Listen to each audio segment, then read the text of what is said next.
C'est le prince de la pépite. C'est Julien Mielcarrec. Il est quelle heure? Il est 8h. C'est son heure. C'est pas le prince maudit, j'espère, comme Charles quand même. Est-ce que vous avez la référence de cette musique? Non. La tour infernale. Ah oui, On 1964, n'a pas c'est vrai. Mais Ah, je pensais que c'était avec Eric. Avec C'était la Montparnasse infernale. J'ai failli me tromper de musique, j'avoue, hier entre les deux. Une tour infernale, je vais vous en présenter une. On part en Chine ce matin. Alors regardez, c'est aussi terrifiant que le film. C'était avant-hier. Regardez ces images. Un gratte-ciel haut de 291 mètres qui s'est mis à trembler, à vaciller au milieu de la ville. C'est pas du tout une blague, c'est sans trucage. Alors c'est un immeuble de bureau dans un quartier très très animé de la ville. Les vidéos, vous allez voir, ont rapidement fait le tour des réseaux sociaux. Parce que t'as passé les lunettes.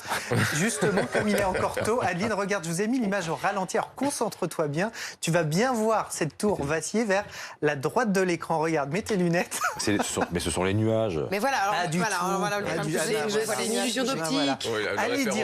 Allez dire ça, regardez, aux 15 000 personnes qui se sont mis à courir dans la ville qu'il a fallu évacuer de cette tour en 1h30. Alors moi je trouve déjà ces images particulièrement terrifiantes, mais ce qui est encore plus flippant dans cette histoire, c'est qu'on ne sait pas.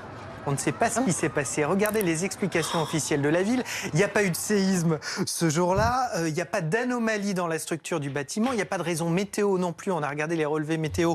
32 km/h. Pas de quoi faire vaciller un gratte-ciel. Alors heureusement, pas de blessés dans cet épisode. Une inquiétude quand même en Chine depuis quelques mois. On n'y retourne jamais. Enfin. Ah bah, je pense qu'on n'y retourne jamais. Et surtout, depuis l'an dernier, la Chine a décidé d'interdire la construction de nouveaux gratte-ciels, notamment ceux qui font plus de 500 mètres. Ça, c'est l'info en plus qui fait quand même très peur. J'ai regardé s'il y avait d'autres exemples dans le monde. Malheureusement, oui. Regardez cette tour qui est en plein New York. Alors, c'est juste une photo. Rassurez-vous, vous n'allez pas avoir le mal de mer. On s'est rendu compte qu'en haut de cette tour, quand il y a du vent, elle bouge de 60 cm. Et pourtant, c'est une tour avec des millionnaires et des milliardaires qui vivent là, en plein New York. Voilà. Je vous ai peut-être donné un peu le mal de mer. Là, la tour Eiffel, elle bouge aussi un petit peu. Avec oui. Et elle change de hauteur suivant l'hiver ou l'été, suivant les températures. Elle se dilate. En sortant des terrasses. Sous quels effets, oui. C'est ça, oui. Hier soir, il y a beaucoup de gens. Enfin, on est venu travailler cette nuit. Je peux vous dire qu'il y avait des gens qui tremblaient aussi. On savait pourquoi. Ça couvre-feu 21h, mon œil.